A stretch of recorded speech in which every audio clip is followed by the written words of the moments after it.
Second deep dive. You ready to get into it? Oh, yeah. Cleveland Browns defeat the Cowboys 49-38. Browns start 3-1 for the first time since 2001. They had 307 rushing yards in the game. The reason we're doing this game is because Pete always throws it out, and you throw it out on Twitter. You go, vote for the game you want to see the deep dive of. And it was 57% Browns-Cowboys. Now, Bills Mafia comes up strong for these. They won the one last week, and they were filling the ballot box again this week. They were not strong enough, 31%, although I do think you're going to take a look at your boy Josh Allen probably a little bit closer definitely. This week. And we will football porn. I got to watch that. We will talk about this game later in this podcast, but let's do the Browns and Cowboys here. And I'll start it with this question.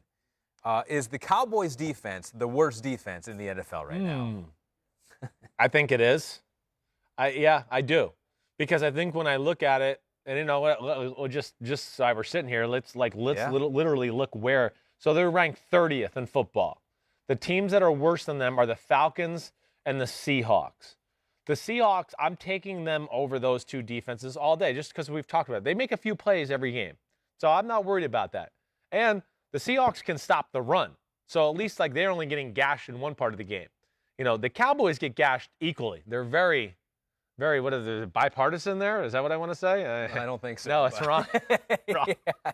I had some word that came into my head that was not correct. Either way, they stink at both, the Cowboys. Yeah. They really do. And as I sit here and just look, I think it would be up there. I mean, your Lions defense is Lions are challenging. competing. They're competing. But I look at, I think the Falcons is the worst. The Cowboys is the second worst. So something with Mike Nolan's defense here is not working for the Cowboys. Let's start there. Let's just start. And then we'll get into the Browns fans hating you. But, okay, we'll start here with the Cowboys D. There's definitely, I think that's the biggest thing to talk about with what the Cowboys D are going. And, you know, you mentioned before the show, I kind of said this, and you were like, well, you would have thought the Cowboys would have figured this out before the season started. Mm-hmm. You know, they're really in a weird spot here. One, I overestimated their talent on the defensive side of the ball. I'm not, if we're going to self-scout, I'll say that. Obviously, I think a lot of people did. But, so that's underwhelming. And then when you don't have great talent and you're learning a new scheme, and then that scheme doesn't even fit the talent, because this defense for the last 5 years has been built on the Seattle scheme. Let's get guys that are quick, and we're just going to do this, and we're going to shoot gaps, and we'll be able to play fast football. Mike Nolan's not like that. Mike Nolan was my dad's defensive coordinator with the Giants in 1993. It's a 3-4 base scheme. That's what he wants to do. I played with Mike Nolan in Denver in 2009. You know, it's the same thing. It's a 3-4 base scheme. That's what he did with the 49ers when he's the head coach there. He wants more big people that are going to hold you up, and now let me read the play. Oh, it's coming this way. Get off me, and now I'll make the tackle. Kind of like cloggers. It's the New England way. He doesn't want attackers. He wants you to hold your ground and read it. They don't have those guys. This D-line's not made to play that defense, let alone it's not a very talented D-line to begin with. So with that, that's where it's just a double whammy. And then in the back end, I think you could talk about the same thing. Not overly talented. They're learning a new scheme too. And it's just a double whammy of we're not that good. We're messing up things because we're still learning on the fly. We've played a few good offenses, and we're not talented. And it's just, they're just getting crushed. They're going to need to outscore people. They could not outscore the Browns in this one, who did look pretty impressive. Got out to the big lead, 41-14. Got a comment here from Z Crawford, too. I'm voting for Browns Cowboys just so that you can eat crow for talking crap about the Stefanski hire. So Pete notes that we found a force stronger than Bills Mafia on Twitter, and that is Browns fans who have been scorned. We'll take you back, and there's an old clip now that's resurfaced, Chris, of what you said when Kevin Stefanski was hired.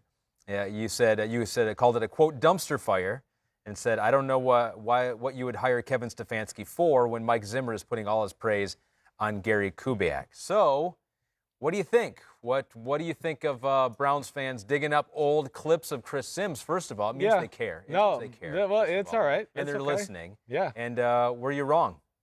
Yeah, I was. I mean, I've been very impressed with it. I really have. Now, this is where I just don't like social media and all this. Like, I've already said this like 27 times leading up in the 4 weeks. Yeah. I even said, even before the season started, I picked the Browns to win 9+ games. The AFC's so good, I thought they're going to win 9 games and not make the playoffs, which it might be.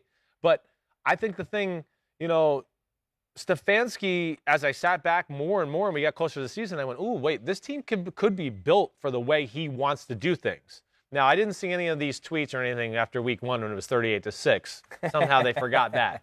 But, yes. Well, I think the first thing I'll give him credit for is I do see a lot of formations. I do see a lot of movement, more than I saw in Minnesota that I like.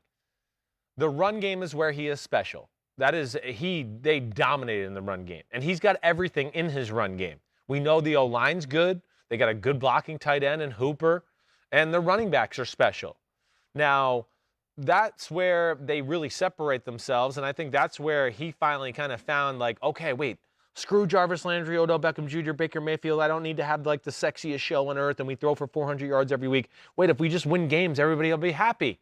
And our best way to win games is because we can run block and we have studs at running back. Mm-hmm. They're not going to win it through his passing game. His passing game is still a little underwhelming. I don't sit there and go, whoa. Kevin Stefanski, whoa, he's inventing drop-back pass plays that I've never seen. No, it's very basic that way. But he's moving Baker outside the pocket maybe a little bit more, although they did do some of that last year. They did. But they're doing what you saw Minnesota and Kirk Cousins do last year, except maybe a few more wrinkles in the run game, and we'll see where the drop-back pass game goes. But, the running backs they got, the offensive line they got, and then he does it every which way. This is what I love about him, too. He's a great zone blocking run team. And that's where the Cowboys should be embarrassed. How many times they got reached on zone blocks where, they have the outside leverage, and they let Cleveland reach block them and get the outside leverage to where now they can't get on the outside. How many times that happened? From the first play of the game. I want to bash my head into the table and be like, what are you, Dallas? What the hell are you doing?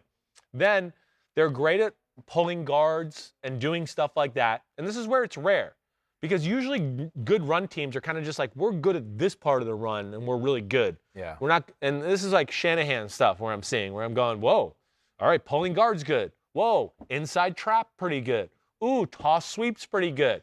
Oh, reverses really good that keep you off of their bread and butter run plays. And that was a nice addition too. Not only the reverse, but the reverse pass to get you going, right? The trick plays. Right. Yeah. And then the reverse, just little flavor for you. 2 of them, right? One for a big gain and then the other one to touchdown to win it. Yeah. He stole that play from Shanahan.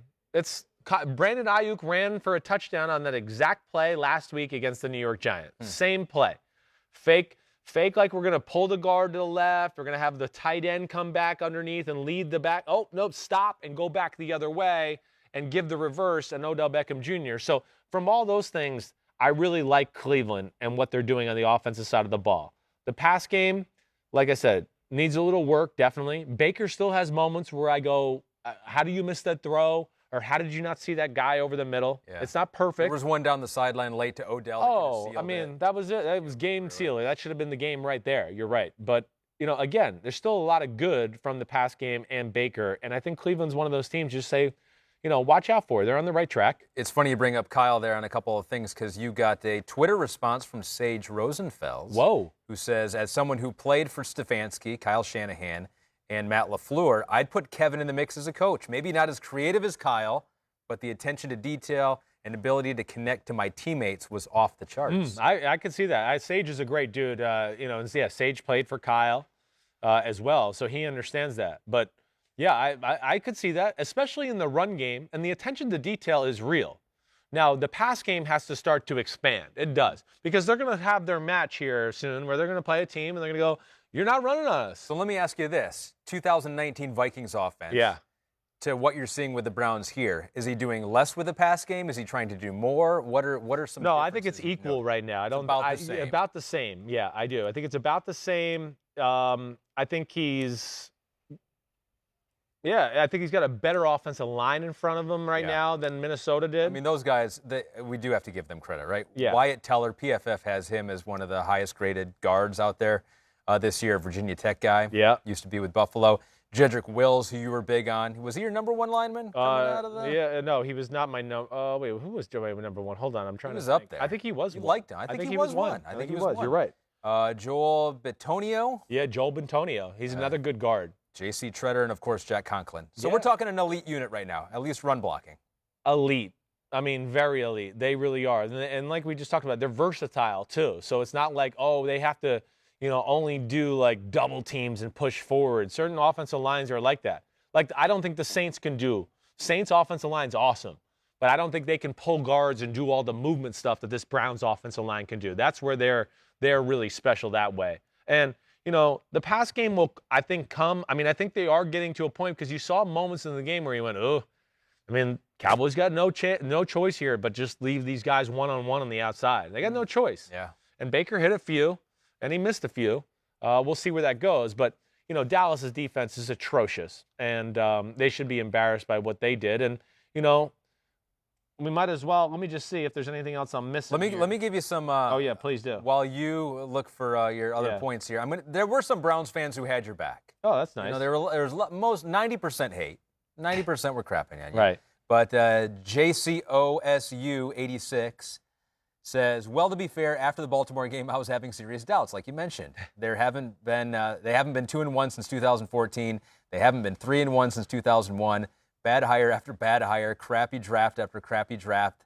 It's an outspoken opinion, but I felt like this myself, which I've always thought no one's going to be harder on the team than their fans. Right. It's like as a Lions fan, but we like to say when someone is wrong and our team actually is good, we like to crap on the person that doubted us.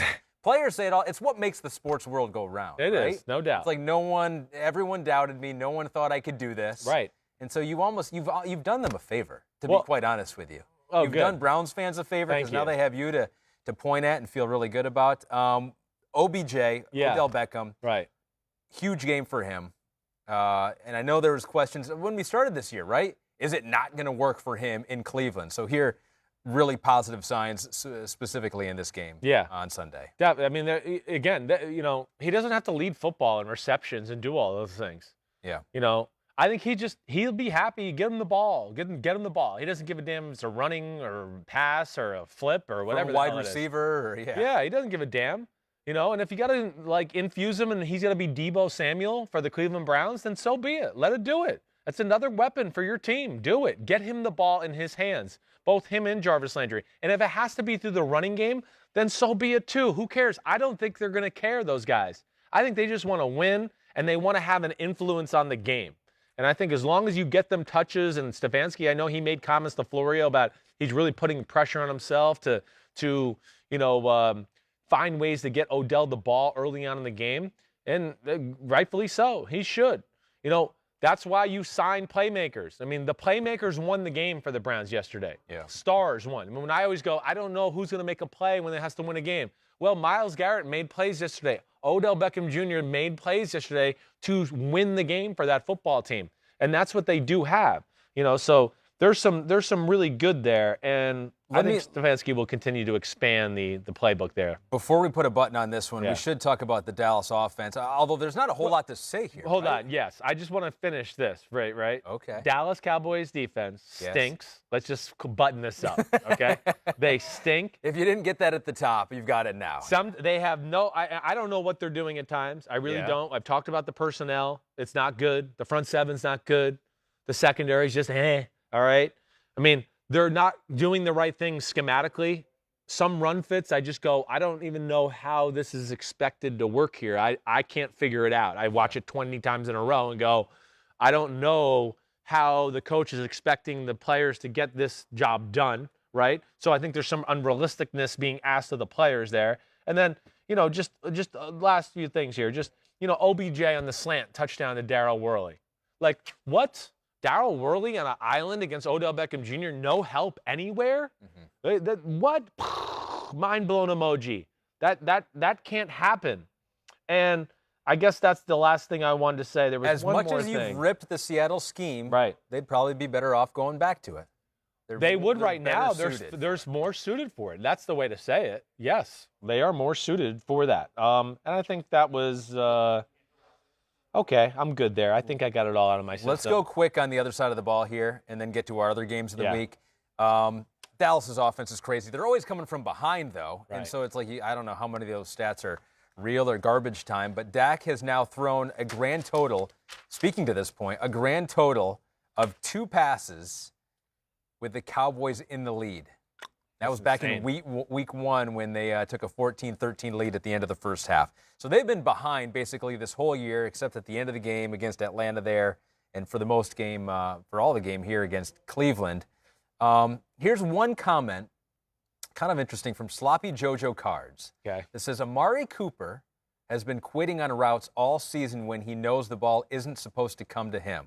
With as much talent as they have at wide receiver, do you think they should trade him? What do you think of that observation from Sloppy Jojo Cards, a scout on Twitter? Well, I think you could find that probably with a lot of receivers where they go, oh, wait, I know this play, the way coach coached it, it's going to go way over there. Amari Cooper, I will say from time to time, he does jump out a little bit more than maybe others who are going like, oh, he really knows it's not going his way. And he'll do like just a fake move at the line of scrimmage and kind of jog off or whatever. But I think that's being a little nitpicky. Okay. All right. And I still think he's their most talented wide receiver. So I would do that. I mean, to me right now, where I've said this yesterday, and NBC people will hear me say, why did they draft CeeDee Lamb? That's where I first want to go. I know CeeDee Lamb's awesome. He's my number 1 receiver. But why? They have 5 other great receivers. To me, I'm almost like, man, they could have used a defensive tackle or a defensive end or a corner. So maybe they should trade Amari Cooper. I mean, listen, if they want to do that, that's fine. I don't know. They have issues. Defensive guy in there. Yeah. I know. Yeah, they have issues. Offensively, though, I mean, what's there to say offensively for this team? They can put up points when they're behind. I mean, these aren't great defenses. They're doing it too. Atlanta. Well, yeah, Browns. I think that's the big thing is their stars have let them down. They got behind against the Falcons because fumbles by Zeke, fumble by Dak Prescott. Yeah, Dak's thrown some interceptions too. I mean, throwing the ball that many times, you're going to 2 interceptions and a fumble last week against the Seahawks. That really put them in a tough spot. Interception right before half. Sack strip fumble right at the start of the second half. Here we are this game, 2 plays in a row, strip sack fumble, which, again, we can blame the Cowboys, too, on that one, their coaching staff, by leaving Steele, or their rookie right tackle, who's never played football. Oh, there's Myles Garrett. Go ahead, one-on-one. Just take him down. No problem. Oh, that's right. I mean, he got benched after that. He never came back in the game. 69 did a better job than he did. So I don't know what my point was there. My point is this, that, yes, there's not a lot to complain about with the Cowboys. Yeah. But this is going to be the way they play all year long, too. I don't see anything in the defense to go, oh, it's going to slow down. Mm-hmm. The defense is they'll get it together. It's close. No, it's not close. They're nowhere near close. And the offense is going to be like one of those where it's like you'd like to do this in the first quarter and the second quarter rather than the third and the fourth quarter. But even if you do it in the first and second quarter, you're going to need to keep your foot on the pedal throughout the rest of the game. Well, that's what it is. There's no that you're saying it. There's no room for error. That's what we were basically saying. Correct. They're going to shoot out yesterday. It's 14-14. Strip sack fumble, 21-14. Fumble by Zeke Elliott, 28-14. It was just like that. That was the game. That's really all there is to it. So, yes, because their defense is so sucky-ducky, okay, that the offense is going to have to do this on a weekly basis. And then added to that, they have to do it through the pass game because they're not a good enough run-blocking offensive line or a great offensive line anymore to just go, oh, we'll dominate and just go 4-5 yards and have the ball for 36 minutes at the end of the game. That's what they used to be able to do 3-4 years ago. That's over. They got to throw, and they're going to have to take it however they get it. Now, the Browns' defense is not as concerning as the Cowboys, but it's concerning. I mean, it's shitty. I don't know any other way to say it either. Linebackers, average. Secondary, other than Denzel Ward, below average. Defensive line is really good. That's all they got going for them. A lot of pressure on Dak. Yeah, that's all they got going for them. And then, of course, when you have that type of lead, you know they're going to have to throw the ball, so that played in their setting too. Honestly, I was a little disappointed they didn't get more pressure on Dak, really. When you knew you were up 41-14 and you didn't get more, it was a little disappointing to me, honestly. But they're learning a new defense. Their scheme and their player and scheme personnel fit doesn't work quite the right way either. And, the Cowboys offense, I'm not blown away by it. Yeah. It's just great talent. It's great talent they call an aggressive game, and Dak's an aggressive quarterback. I don't sit there and go, like you've heard me with Schottenheimer in Seattle, and go, ooh, man, they're doing some cool stuff, and I like this and that and this. They've got the talent right now. They've got a good quarterback. Yes, and it's they're just enough. In this offensive enough. environment, that might be enough. And it is. Right? It is in a lot of ways. I think that's just a way to button it up, Ahmed. You're okay, right. All right.